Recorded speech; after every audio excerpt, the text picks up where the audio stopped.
World headlines के बाद आइए शुरुआत करते हैं सुपर प्राइम टाइम की आज की ब्रेकिंग न्यूज की। खबर है रूस में यूक्रेन का भीषण अटैक हुआ है। बेलगरोद में जबरदस्त हमला हुआ है। यूक्रेन ने 24 घंटे में 110 ड्रोन दागे हैं। हमले में कई इमारतों के बर्बाद होने की जानकारी और साथ ही हमले में 1 दर्जन लोग जख्मी भी हुए हैं। तो इसका सीधा मतलब यह है कि ज़ेलेंस्की सिर्फ यूक्रेन से सटे रूस के प्रांतों को ही नहीं दहला रहे हैं, बल्कि रूस के एनर्जी सेक्टर को पूरी तरह से तबाह करने में जुट गए हैं। ज़ेलेंस्की सेना ने अपने इसी मिशन के तहत रूस के एटमी पावर प्लांट को टारगेट करना शुरू कर दिया है। ये ज़ेलेंस्की का वो षड्यंत्र है जिसकी वजह से युद्ध में एटमी रेडिएशन का खतरा बढ़ गया है। सवाल यही है कि आखिर रूस के एटमी पावर प्लांट को ज़ेलेंस्की क्यों तबाह करना चाहते हैं।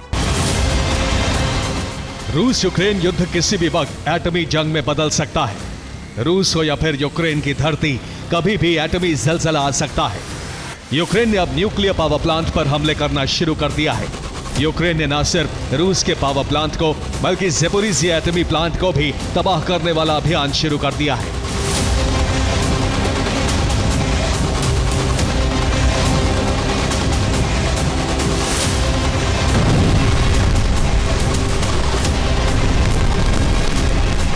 अमेरिका और नेटो की मदद से अब ज़ेलेंस्की ने खतरनाक षड्यंत्र पर काम करना शुरू कर दिया है।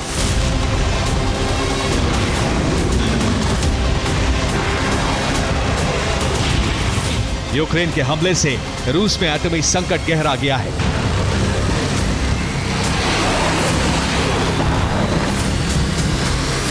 ज़ेलेंस्की सेना ने रूस के न्यूक्लियर पावर प्लांट पर पहली बार इतना बड़ा और सफल हमला कर दिया है।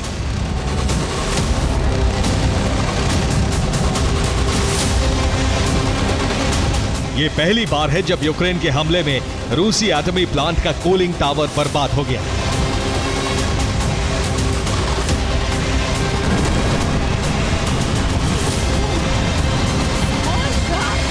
यूक्रेन के इस विस्फोट से रूस में एटमी रेडिएशन का खतरा बढ़ गया है।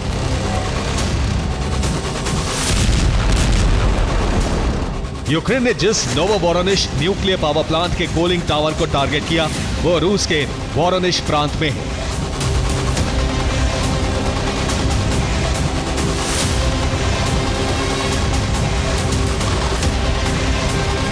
हैरानी की बात यह है कि रूस के एयर डिफेंस सिस्टम यूक्रेन के इस हमले को रोक नहीं पाए।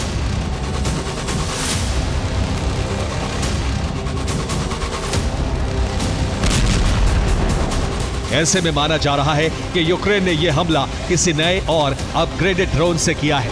ऐसा ड्रोन जो रूसी रडार पर नजर नहीं आया।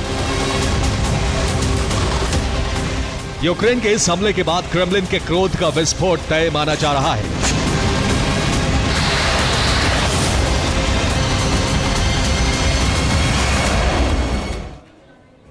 तो यूक्रेन ने जिस नोवोवोरोनिश न्यूक्लियर पावर प्लांट पर ड्रोन अटैक किया है वो रूस के वोरोनिश प्रांत में है। यूक्रेनी फोर्स का ये हमला पूरी तरह से सफल रहा। रूसी एयर डिफेंस सिस्टम इस बार पूरी तरह से नाकाम रहा। यूक्रेनी ड्रोन रूसी रडार पर नजर नहीं आया। इतना ही नहीं, एयर डिफेंस ने न तो एक्टिव हुआ वो और न ही वो अलार्म ही बजा पाया। एयर डिफेंस ने मिसाइल भी फायर नहीं किए और यूक्रेन के ड्रोन ने सीधे न्यूक्लियर पावर प्लांट को हिट किया। धमाके से प्लांट के कूलिंग टावर को नुकसान पहुंचा है। यूक्रेन के इस हमले के बाद एटमी रेडिएशन का खतरा मंडराने लगा है। रूसी एक्सपर्ट प्लांट पर पहुंचकर रेडिएशन की जांच कर रहे हैं।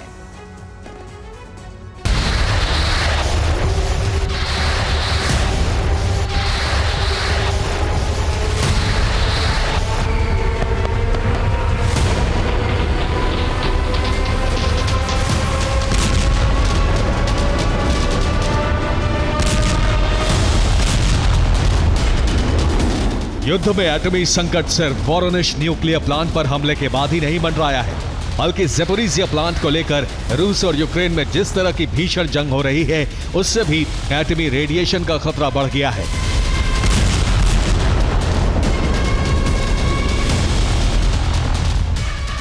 रूस ने ज़ेपोरिज़िया एटमी पावर प्लांट से यूक्रेन को होने वाली बिजली सप्लाई काट दी है। रूस ने 23 सितंबर को हमला कर उस लाइन को काट दिया जो यूक्रेनी पावर ग्रिड से जुड़ती है। तब से लेकर अब तक ज़ेपोरिज़िया पावर प्लांट से यूक्रेन को बिजली नहीं मिल रही है। इतना ही नहीं, रिपोर्ट के मुताबिक रूस ने ज़ेपोरिज़िया प्लांट की बिजली को रूसी पावर ग्रिड से जोड़ दिया है। यानी अब ज़ेपोरिज़िया प्लांट की बिजली रूस को सप्लाई हो रही है।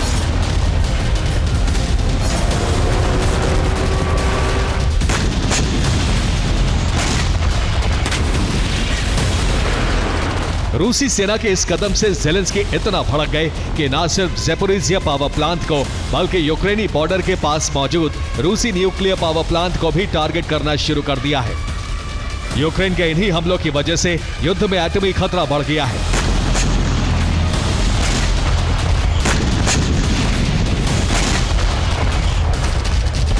इंटरनेशनल एटॉमिक एनर्जी एजेंसी यानी IAEA को डर है कि अगर हमले की वजह से किसी भी न्यूक्लियर पावर प्लांट की कूलिंग ठप हुई तो रिएक्टर में ब्लास्ट होगा, जिससे यूक्रेन और रूस समेत पूरे यूरोप में एटमी रेडिएशन फैल जाएगा। इतनी बड़ी तबाही होगी जिसकी कल्पना किसी ने भी नहीं की होगी।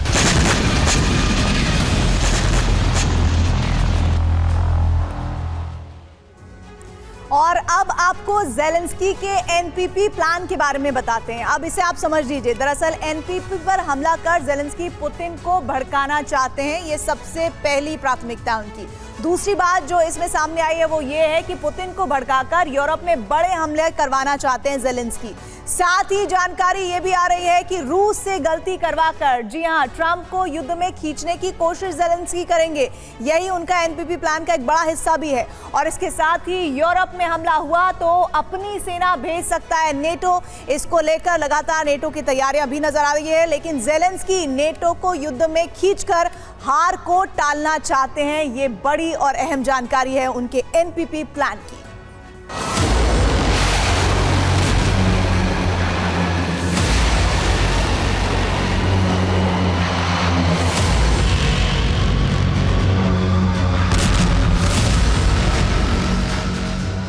यूक्रेन सिर्फ न्यूक्लियर पावर प्लांट पर ही नहीं बल्कि रूस के कई अहम ठिकानों को भी दहला रहा है।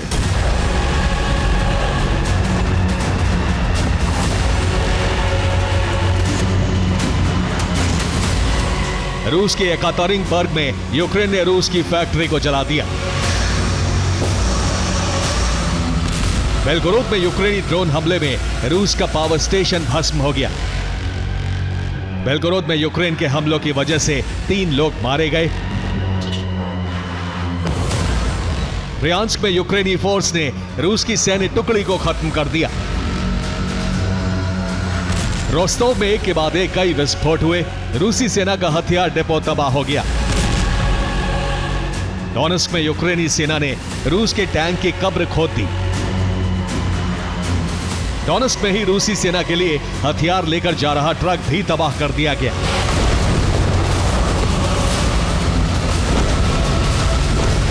यूक्रेन लगातार रूस के एनर्जी सेक्टर को टारगेट कर रहा है। इससे रूस में तेल उत्पादन की क्षमता कम हो गई है। रूस में तेल की किल्लत हो गई है। इस किल्लत को दूर करने के लिए रूस अब बेलारूस से तेल आयात कर रहा है। यूक्रेन ने अपने स्वदेशी मिसाइल नेपच्यून और मागुरा ड्रोन को न सिर्फ अपग्रेड कर लिया है बल्कि अब इससे हमले भी कर रहा है।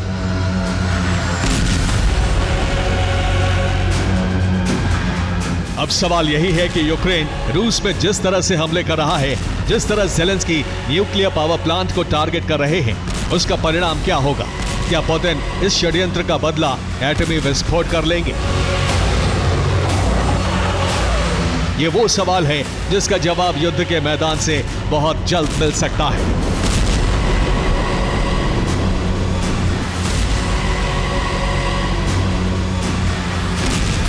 Bureau report, TV9 Bharatvarsh.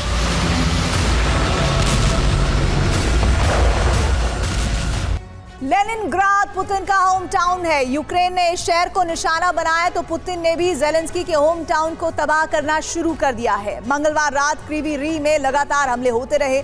Ukraine के एक थर्मल पावर स्टेशन को टारगेट किया गया, जिसके बाद शहर में अंधेरा छा गया। यूक्रेन में बर्फबारी से पहले ऐसे कई शहर हैं जहां लोग बिजली के लिए तरस रहे हैं। इसके अलावा खैरसोन को भी रूस ने बारूदी वर्षा वहां पर की है। यूक्रेन के 10 प्रांतों को 100 से ज्यादा ड्रोन से निशाना बनाया गया है। लेनिनग्राद में जब जब धमाका होता है, यूक्रेन इसका अंजाम जरूर भुगतता है।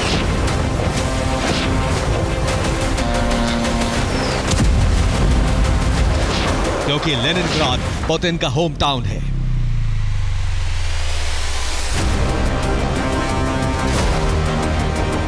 लेनिनग्राद में हुए इस हमले का बदला पुतिन ने ले लिया है। यूक्रेन के क्रीवी रीह में जबरदस्त धमाके हुए और तबाही मची है।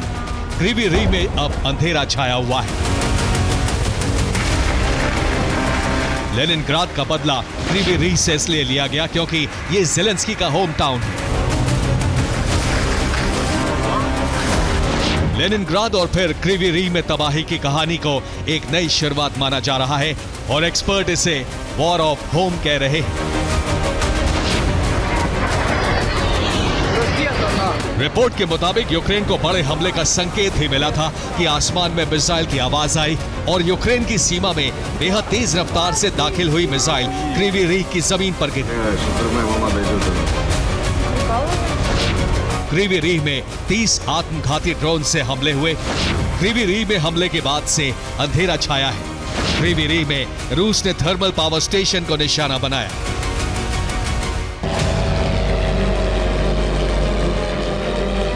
लेनिनग्राद का बदला लेने के अलावा रूस ने यूक्रेन के कई और शहरों में हमले किए हैं।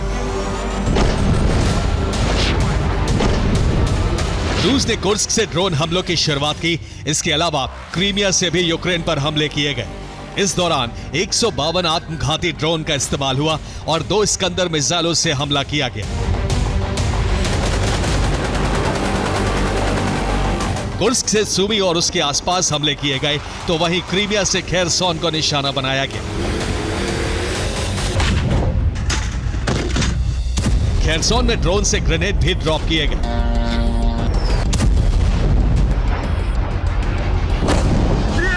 यूक्रेन ने रूस के 88 ड्रोन को हवा में नष्ट कर दिया, जबकि मिसाइलों को गिराने में कामयाबी नहीं मिली। यूक्रेन के 10 प्रांतों में तबाही हुई है।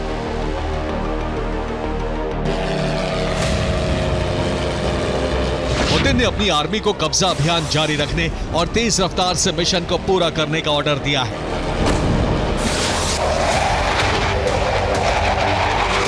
पुतिन ने एक बार फिर 2022 में यूक्रेन के खिलाफ जंग के फैसले को सही ठहराया है।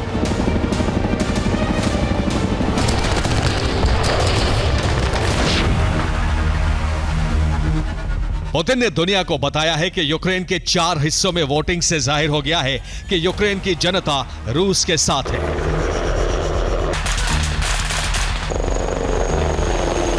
पुतिन ने दावा किया है कि यूक्रेन में 5000 वर्ग किलोमीटर इलाके पर रूस का कब्जा है।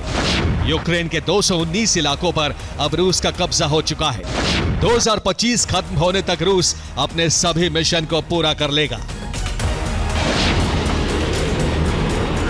रिपोर्ट के मुताबिक रूस की सेना को अब नए हथियारों की सप्लाई की जा रही है ताकि कब्जा मिशन पूरा हो सके। रूस की तमाम हथियार फैक्ट्री को प्रोडक्शन तेज करने का आदेश दिया गया है, लेकिन फिलहाल प्राथमिकता ऑपरेशन विंटर को दी जा रही है ताकि यूक्रेन ठंड के मौसम में सरेंडर करने के लिए मजबूर हो जाए।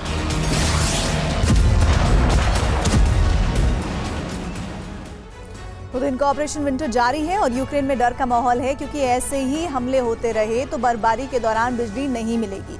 वाटर हीटिंग सिस्टम भी नहीं चलेगा, जिसके बाद लोगों को माइनस वाले तापमान में भी गर्म पानी नहीं मिल पाएगा और बिजली नहीं रहेगी तो घर में हीटर भी नहीं चलेगा। मोबाइल और लैपटॉप चार्ज नहीं हो पाएंगे। बर्फबारी के दौरान लोग वर्क फ्रॉम होम करते हैं, यानी घर से ऑफिस का काम करते हैं, वो भी रुक जाएगा। फिलहाल अभी रूस ऑपरेशन विंटर में लगातार कामयाब हो रहा है। खार्किव में बिजली स्टेशन जलाए जा चुके हैं और ज्यादातर इलाकों में अंधेरा है। क्रीवी रीह में अब हमले के बाद बिजली सप्लाई बंद है। यहाँ थर्मल पावर प्लांट जल चुका है। सुमी के कई इलाकों में ब्लैकआउट है। क्रेमलिन का दावा है कि ज़ेपोरिजिया में भी बिजली सप्लाई बंद है। मेलिटोपोल में भी ब्लैकआउट हो चुका है।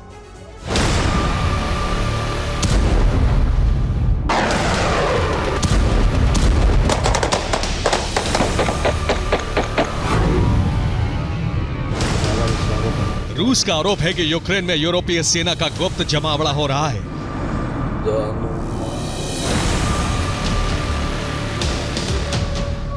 तो दूसरी ओर यूक्रेन रूसी एनर्जी सेक्टर पर हमले कर रहा है। इसलिए रूस अब यूक्रेन पर बड़े हमले कर रहा है ताकि यूक्रेन के ऊर्जा सेक्टर को तबाह करके बदला लिया जा सके।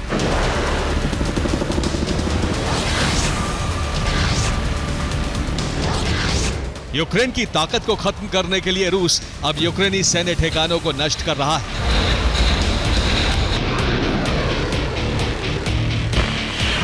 यूक्रेन के फ्रंट लाइन पर 430 सैनिकों की मौत हुई है। डीप्रो किनारे 55 सैनिकों की मौत हुई। 2 हथियार गोदाम भी नष्ट हो गए। दक्षिण यूक्रेन में 325 सैनिकों की मौत हुई है। रणनीति बनाने के लिए पुतिन ने सेंट पीटर्सबर्ग में सेना जनरल्स के साथ एक बैठक भी की।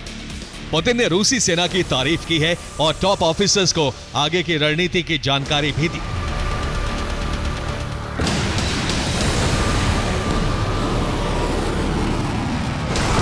मंगलवार को भी पुतिन ने बैठक बुलाई थी। पुतिन के घर पर सुरक्षा परिषद की बैठक हुई। बैठक में रूसी संपत्ति की सुरक्षा को लेकर चर्चा हुई।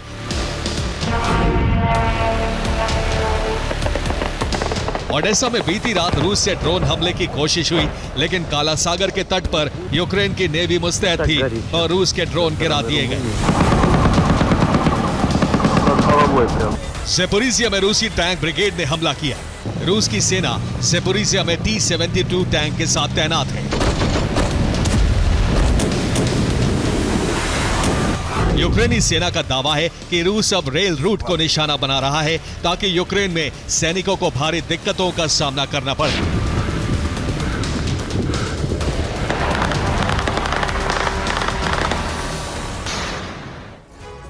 और इतना ही नहीं, रूस के निशाने पर यूक्रेन का रेल नेटवर्क है। रूस लगातार रेल रूट पर हमले कर रहा है। हमले इसलिए किए जा रहे हैं ताकि यूक्रेन को सेना की सप्लाई में दिक्कत हो।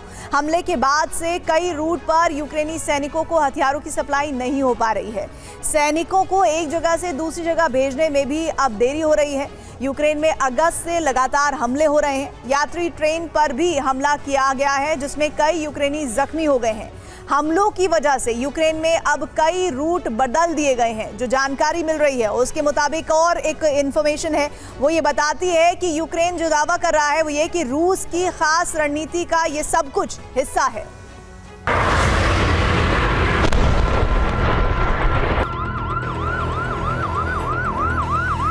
रूस में तेल प्रोडक्शन कम हुआ है तो यूक्रेन में भी कई गैस स्टेशन जला दिए गए हैं, जिसके बाद यूक्रेन में भी गैस की कमी हो गई है।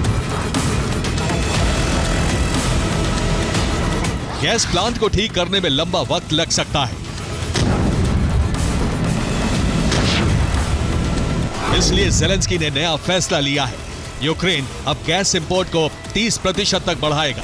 यूरोपीय देशों से और गैस खरीदी जाएगी। यूक्रेन में ठंड में गैस की कमी नहीं होगी।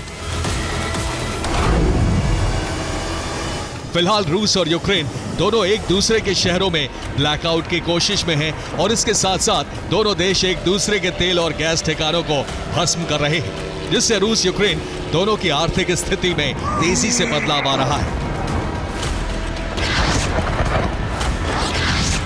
Bureau report, TV9 Bharatvarsh. दरअसल रूस यूक्रेन युद्ध ने दुनिया को कई खांचों में बांट दिया है। नेटो के अंदर ही यूरोप के देश अलग अलग संगठन बना रहे हैं। रूस, चीन, ईरान अपने अपने खेमे तैयार कर रहे हैं। ग्लोबल साउथ अपने हित देख रहा है। दुनिया के शक्ति समीकरण बदल चुके हैं। ऐसे में अमेरिका अपने सबसे बड़े दुश्मन रूस और चीन पूरी तरह से गिरना चाहता है और इस खेमे के खिलाफ ट्रंप ने दोहरी रणनीति अपनाई है। पहली है यूक्रेन को लॉन्ग रेंज अटैक की क्षमता देना और दूसरी है इन देशों के बीच अपना सैन्य बेस स्थापित करना, जिसका लक्ष्य है अफगानिस्तान का अग्राम बेस। लेकिन ट्रंप की यही नीति महासंग्राम का कारण बन सकती है। अमेरिका के राष्ट्रपति ने यूक्रेन में युद्ध विराम लागू कराने की लाख कोशिशें की,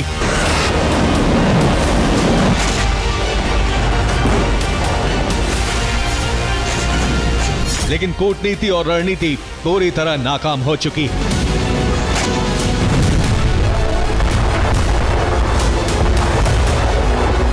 ट्रंप जिस युद्ध को अब तक बाइडेन का युद्ध बताते रहे, अब खुद इसमें शामिल होने जा रहे हैं।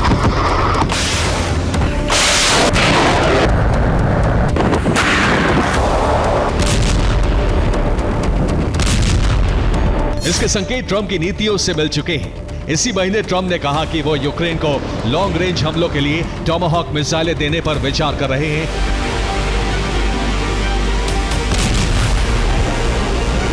और सितंबर में कहा कि एक बार फिर अमेरिकी सेना की मौजूदगी अफगानिस्तान में होगी।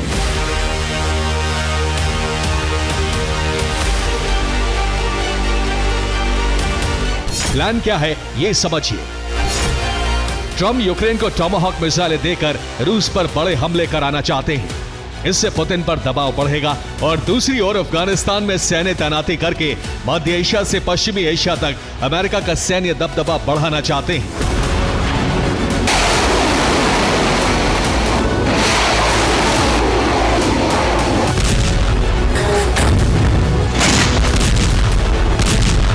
यूक्रेन ने कहा है कि जल्द ही अमेरिका से टॉमाहॉक मिसाइलें ट्रांसफर हो सकती हैं। यूक्रेन के सांसद येहोर चेरनेव ने कहा है कि ट्रंप कई महीने तक यूक्रेन को टॉमाहॉक मिसाइलों की सप्लाई जारी रख सकते हैं। पुतिन की प्रतिक्रिया देखने के बाद इन मिसाइलों के प्रयोग से धीरे धीरे प्रतिबंध हटाए जाते रहेंगे। यानी पुतिन अगर आक्रामक रुख अपनाए रखते हैं तो लॉन्ग रेंज हमलों की शुरुआत हो जाएगी।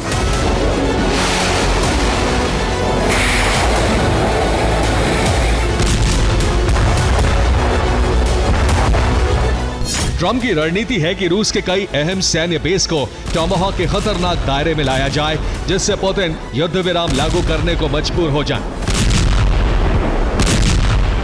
या फिर उनका डिफेंस बजट अटैक के बजाय मिसाइलें गिराने में खर्च होता रहे।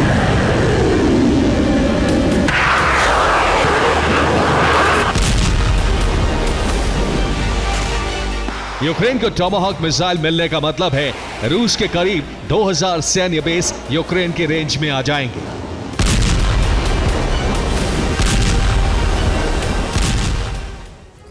टॉमाहॉक अमेरिका की surface to surface long range missile है। अगर यूक्रेन को 1600 किलोमीटर रेंज वाली मिसाइलें मिलती हैं तो रूस की अलाबुगा शाहे ड्रोन फैक्ट्री उसकी रेंज में आ जाएगी। इसके साथ ही एगेल्स एयरबेस और एगेल्स 2 एयरबेस भी इन मिसाइलों की रेंज में आ जाएगा। 1600 किलोमीटर तक मार करने वाली मिसाइल की रेंज में रूस के 1655 छोटे बड़े सैन्य बेस शामिल हैं। लेकिन अगर 2500 किलोमीटर रेंज वाली टॉमाहॉक मिसाइलें यूक्रेन को दी जाती हैं तो रूस का ओलेनिया स्ट्रैटेजिक बॉम्बर बेस भी उसकी रेंज में आ जाएगा।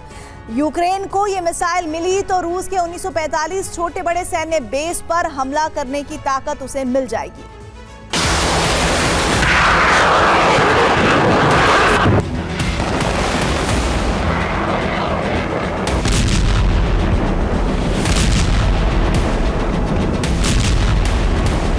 अमेरिका की सरकार इस पर कभी भी अंतिम फैसला ले सकती है, लेकिन प्लान सिर्फ इतना ही नहीं है। ट्रंप अपने विरोधियों को घेरने के लिए अफगानिस्तान में एक बार फिर अपनी सेना की तैनाती करना चाहते हैं।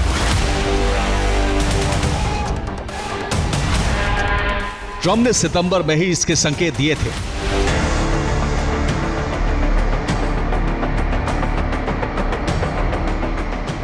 बगराम एयरबेस अफगानिस्तान में अमेरिका का सबसे बड़ा सैन्य अड्डा था, लेकिन तालिबान के कब्जे के बाद इसे खाली कर दिया गया था।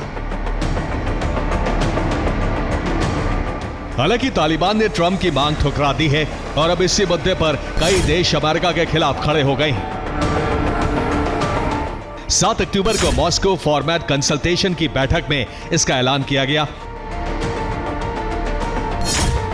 बैठक में रूस, चीन, Bharat, Iran, Kazakhstan, Kyrgyzstan, Tajikistan, Uzbekistan और पाकिस्तान शामिल हुए। इन देशों ने कहा है कि अमेरिका के इस कदम से क्षेत्रीय शांति को खतरा होगा।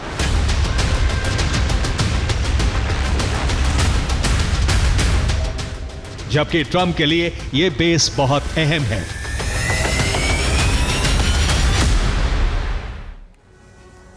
अफगानिस्तान के बगराम बेस की भौगोलिक स्थिति ऐसी है कि वो मध्य एशिया, दक्षिण एशिया और पश्चिम एशिया के बीच पड़ता है। यहाँ अमेरिकी सेना तैनात होती है, तो अमेरिका आसानी से ईरान, पाकिस्तान, चीन, रूस और भारत की सैन्य गतिविधियों पर नजर रख सकता है।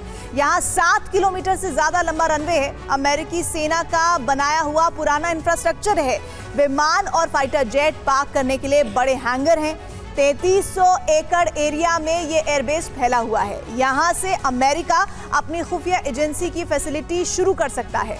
रणनीतिक महत्व के तौर पर देखा जाए तो अमेरिकी सेना यहां से बड़े सैन्य operation, surveillance operation, drone strike और लॉन्ग रेंज स्ट्राइक के ऑपरेशन चला सकती है।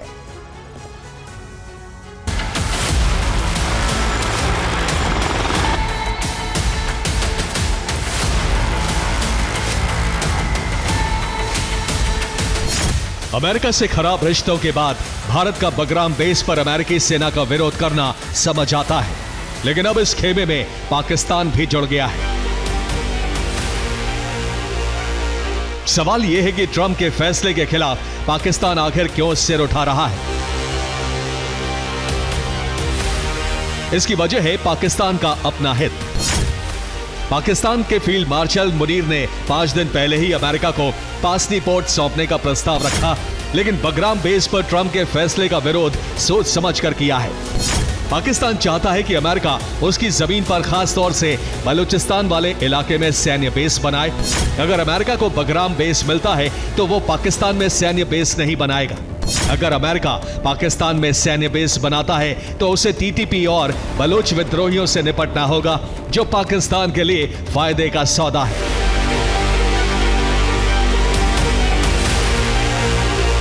दरअसल अमेरिका चीन के बढ़ते वर्चस्व को रोकने के लिए हिंद महासागर और हिमालयन रेंज में अपनी सामरिक स्थिति मजबूत करना चाहता है। इसीलिए ट्रंप की नजर बांग्लादेश के सेंट मार्टिन द्वीप पर थी, लेकिन यहां बात नहीं बनी तो अब ट्रंप अफगानिस्तान के बगराम बेस पर नजर गड़ाए हैं।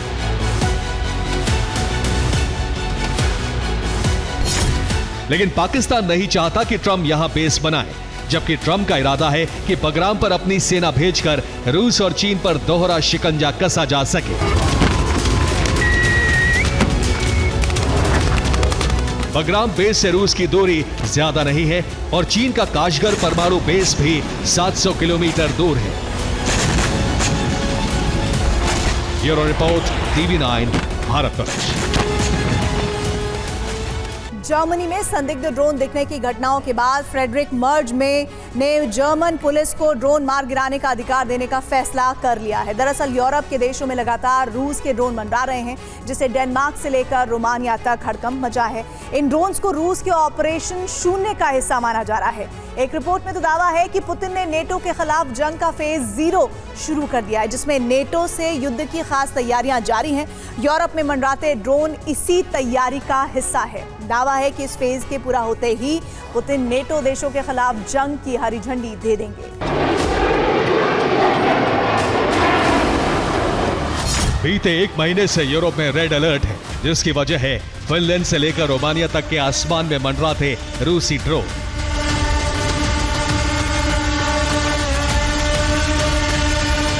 नेटो देशों की कई चेतावनियों के बाद भी रूसी ड्रोन की घुसपैठ बंद नहीं हो रही है। इस बार फिनलैंड के राष्ट्रपति भवन के ऊपर संदिग्ध ड्रोन नजर आए हैं। राष्ट्रपति भवन के ऊपर ड्रोन को एक शख्स ने उड़ते हुए देखा, जिसकी सूचना आपातकालीन सेवाओं को दी गई। दावा है कि शख्स ने 2 लोगों को ड्रोन उड़ाते हुए भी देखा। ये ड्रोन को प्रतिबंधित क्षेत्र में उड़ा रहे थे।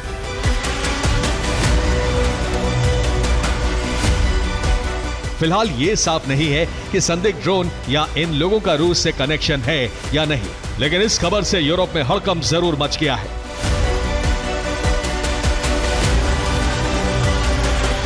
दरअसल कुछ रिपोर्ट्स की माने तो यूरोप में रूसी ड्रोन की घुसपैठ नेटो के खिलाफ जंग की तैयारी का बेहद अहम चरण है, जो किसी भी वक्त शुरू हो सकती है।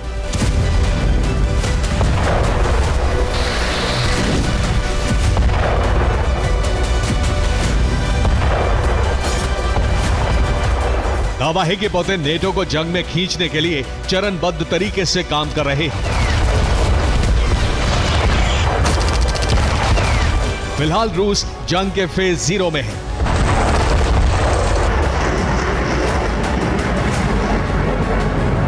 ISW की रिपोर्ट में दावा है कि फेज 0 में रूस खुद को जंग के लिए मानसिक तौर पर तैयार कर रहा है। नेटो से युद्ध की संभावनाएं तलाशी जा रही हैं। ऐसे समीकरण तैयार किए जा रहे हैं जिसमें जंग का दोषी नेटो को ठहराया जा सके।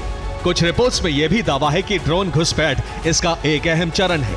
इसके जरिए नेटो की डिफेंस क्षमताओं को जांचा जा रहा है। अभी भी अलग अलग यूरोपीय देशों में रूस का परीक्षण जारी है।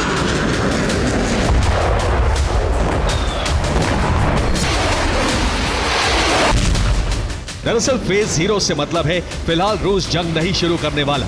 वो अभी सिर्फ वेट एंड वॉच की रणनीति पर काम कर रहा है ताकि नेटो की ताकत और उसकी एकजुटता को परखा जा सके।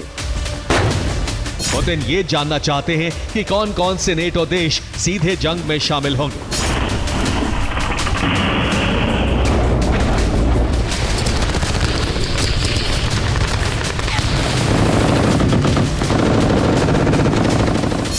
फेज 0 पूरा होने के बाद रूसी राष्ट्रपति नेटो के खिलाफ जंग का पहला फेज शुरू करेंगे।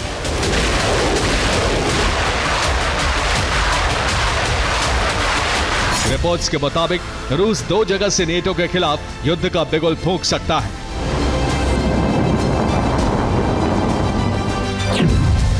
नंबर 1 आर्कटिक और नंबर 2 लेनिनग्राद। इसमें प्रबल संभावनाएं आर्कटिक की हैं, जिसकी एक बड़ी वजह आर्कटिक में रूस का बेहद मजबूत होना है। यहां नेटो का रूस से कोई मुकाबला नहीं है।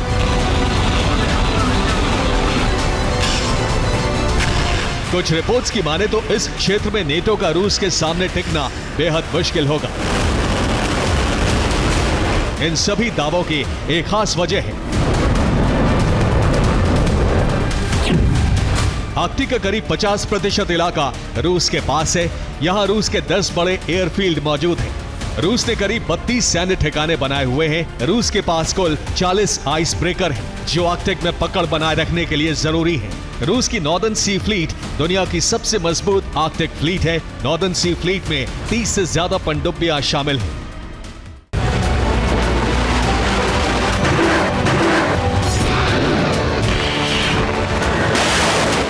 दरअसल आर्कटिक का इलाका प्राकृतिक संसाधनों से भरा पड़ा है। यहाँ रूस और पश्चिमी देश सालों से वैज्ञानिक शोध कर रहे हैं, जिसके लिए एक आर्कटिक काउंसिल बनाई गई है। अब रूस इसी आर्कटिक काउंसिल की आड़ लेकर बर्फीले इलाके को जंग का मैदान बना सकता है।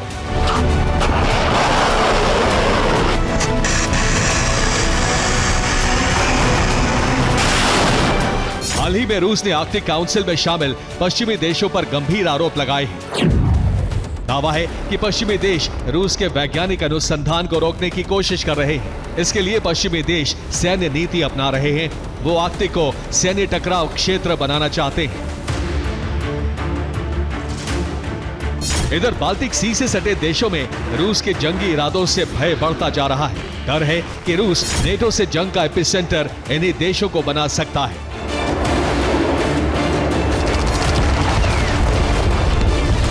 सबसे ज्यादा डर लात्विया में फैला है। यहां बेलारूस और रूस बॉर्डर से लगते इलाकों में अलर्ट जारी कर दिया है।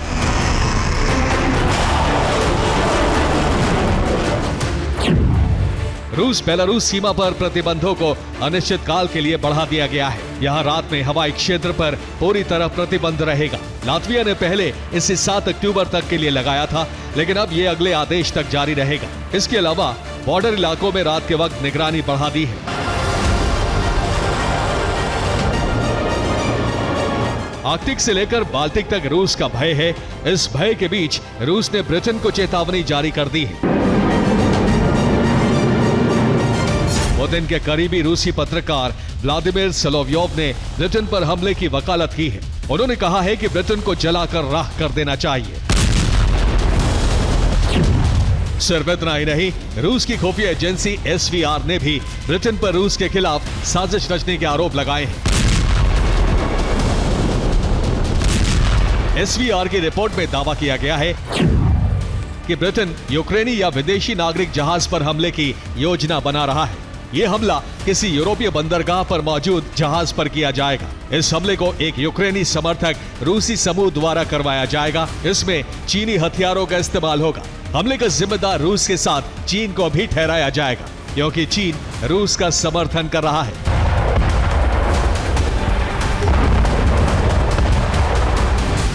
दरअसल पुतिन इस बात को जानते हैं कि जब तक यूक्रेन को यूरोप का समर्थन हासिल है, जेलेंस्की कभी सरेंडर नहीं करेंगे।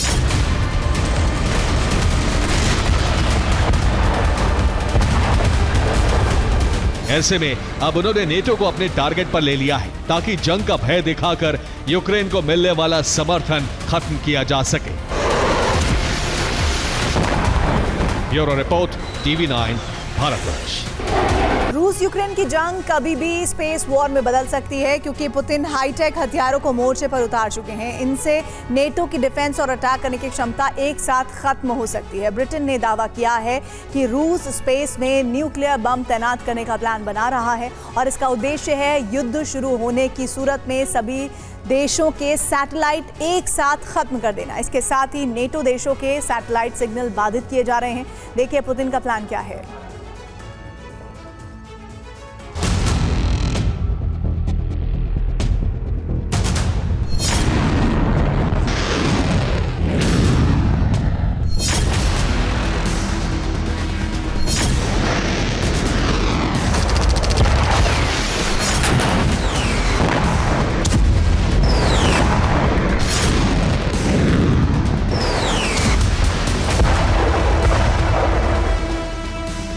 रूस के लिए यूक्रेन को अपनी शर्तों पर टिकाना केवल 7 दिन का काम था।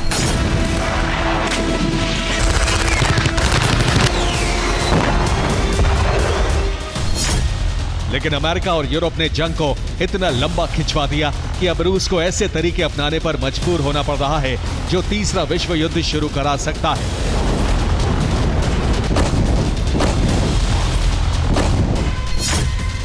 ISW यानी institute for the study of war के विशेषज्ञों ने कहा है कि रूस नेटो देशों की क्षमताओं को चुनौती देने और उनकी परख करने का ऑपरेशन छेड़े हुए है।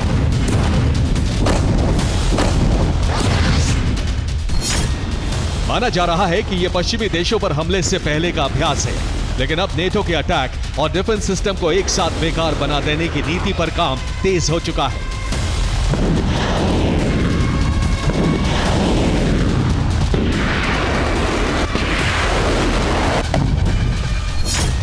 यूएस स्पेस कमांड के प्रमुख मेजर जनरल पॉल टेटमैन ने कहा है कि रूस नेटो के सैटेलाइट से छेड़छाड़ कर रहा है। मॉस्को हर हफ्ते ब्रिटिश मिलिट्री सैटेलाइट को ग्राउंड बेस्ड सिस्टम से जाम करने की कोशिश कर रहा है।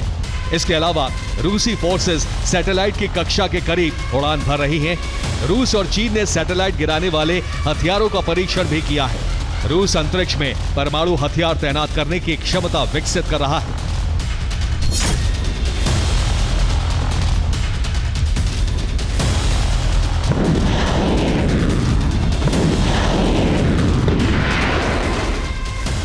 माना जा रहा है कि रूस ने जानबूझकर सैटेलाइट पर हमलों की कोशिश की है।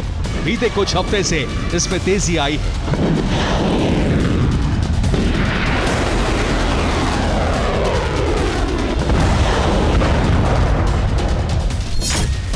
ब्रिटिश सेना की रिपोर्ट है कि रूस लगातार उनके सैटेलाइट के सिग्नल जाम कर रहा है।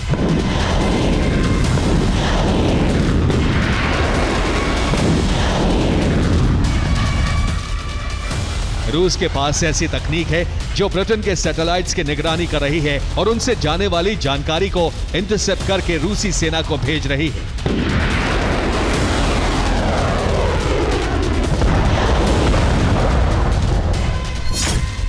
इससे पहले जर्मनी ने भी रूस के स्पेस मिशन पर ऐसी ही रिपोर्ट जारी की थी।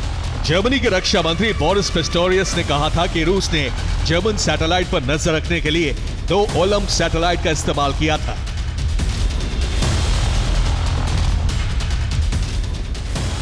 अब रूस स्पेस में न्यूक्लियर हथियार तैनाती की तैयारी कर रहा है। अगर अंतरिक्ष में परमाणु विस्फोट किया गया तो सभी देशों के सैटेलाइट तबाह हो जाएंगे। इससे प्रिसिशन गाइडेड हमले बंद हो जाएंगे, डिफेंस सिस्टम काम करना बंद कर देंगे। अंतरिक्ष से निकलने वाले इलेक्ट्रोमैग्नेटिक पल्स से बड़े इलाके के पावर ग्रिड फेल हो जाएंगे। यानी पुतिन ये तैयारी कर चुके हैं कि भविष्य में नेटो से युद्ध होता है तो जमीन से सैकड़ों किलोमीटर ऊपर एक धमाका करके अपने दुश्मन को एक बार में खत्म कर दिया जाए। Bureau report, TV9 Bharatvarsh. अब वेनेजुएला पर हमला कभी भी हो सकता है क्योंकि इतने दिनों तक अमेरिका की नेवी और एयरफोर्स समंदर में सिर्फ निगरानी कर रहे थे, लेकिन अब बारूदी धमाके भी हो रहे हैं। अमेरिकी सेना ने युद्ध अभ्यास की शुरुआत कर दी और माना जा रहा है कि यह हमले की तैयारी है। अमेरिका की सेना ड्रग्स के अड्डों को खत्म करने के लिए बमबारी कर सकती है। युद्ध नहीं, लेकिन वेनेजुएला के करीब युद्ध जैसा ही माहौल है।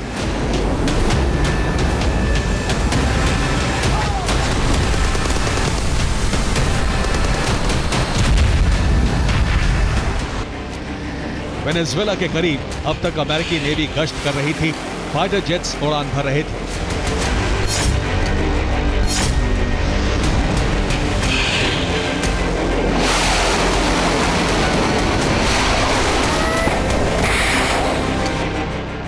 लेकिन अब ताबड़तोड़ बमबारी है। वेनेजुएला के करीब बारूदी विस्फोट हो रहे हैं।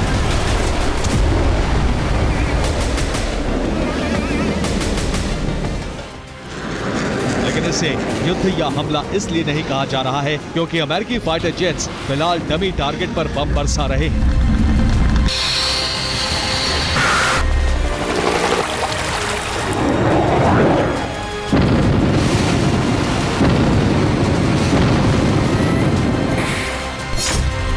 रिपोर्ट के मुताबिक अमेरिकी सेना ने युद्धाभ्यास शुरू किया है। युद्धाभ्यास में लाइव फायरिंग चल रही है। वेनेजुएला के बेहद करीब धमाके हो रहे हैं। अमेरिकी नेवी भी अपनी ताकत को परख रही है। युद्धाभ्यास में फाइटर जेट्स के पायलट आपस में तालमेल बना रहे हैं ताकि एक साथ कई लड़ाकू विमानों से हमले हो सके।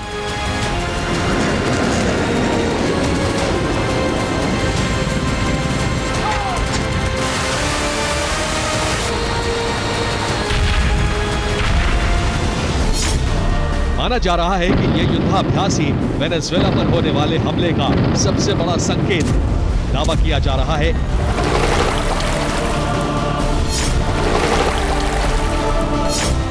वेनेजुएला में ग्राउंड ऑपरेशन शुरू हो सकता है। जल्द ट्रंप वेनेजुएला पर हमले का आदेश दे सकते हैं। वेनेजुएला पर हमले के लिए ही युद्धाभ्यास किया जा रहा है। हालांकि अमेरिकी अफसरों के हवाले से छपी एक रिपोर्ट के मुताबिक वेनेजुएला पर कुछ हफ्तों में हमले की शुरुआत हो सकती है।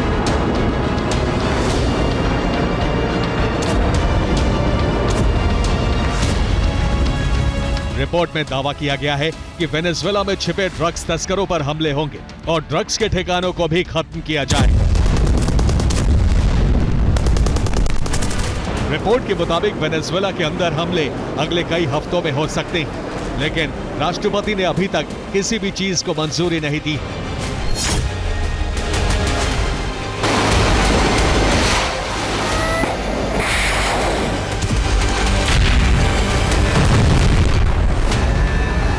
वेनेजुएला के राष्ट्रपति मादुरो ने एक बार फिर कहा है कि वो अमेरिकी सेना से मुकाबले के लिए तैयार है।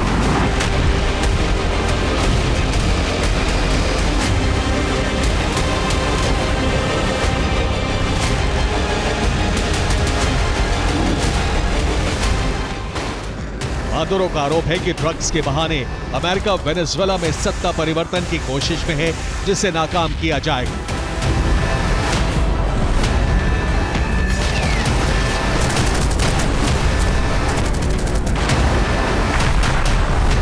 Bureau report, TV9 Bharat. और इक्वाडोर में लोग महंगाई से इतना परेशान हो गए हैं कि अपने ही राष्ट्रपति की हत्या करने पहुंच गए। इक्वाडोर से जो तस्वीरें आई हैं वो बहुत ही हैरान करती हैं। हिंसक भीड़ ने जिस कार पर गोलियां दागी, जिस कार पर ईंट और पत्थरों की बरसात की गई, दिन दहाड़े जिस गाड़ी पर आक्रमण हुआ उसमें कोई आम इंसान नहीं बल्कि एक देश का राष्ट्रपति सवार था। हिंसक भीड़ ने सरेआम सरेराह काफिले पर हमला कर राष्ट्रपति की हत्या की कोशिश की। ये तस्वीर इक्वाडोर की है। इक्वाडोर के राष्ट्रपति डैनियल नोबोआ कनार प्रांत में रैली कर विकास योजनाओं की सौगात देने जा रहे थे। तभी बीच रास्ते में उनके काफिले को करीब 500 लोगों ने घेर लिया। फिर जो कुछ हुआ उसकी तस्वीर आपके सामने है।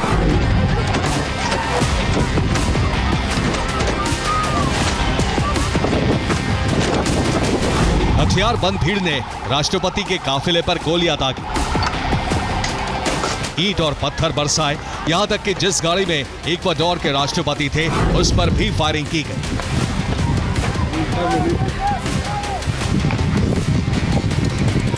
गनीमत ये रही कि इस आक्रमण में इक्वाडोर के राष्ट्रपति बाल बाल बच गए।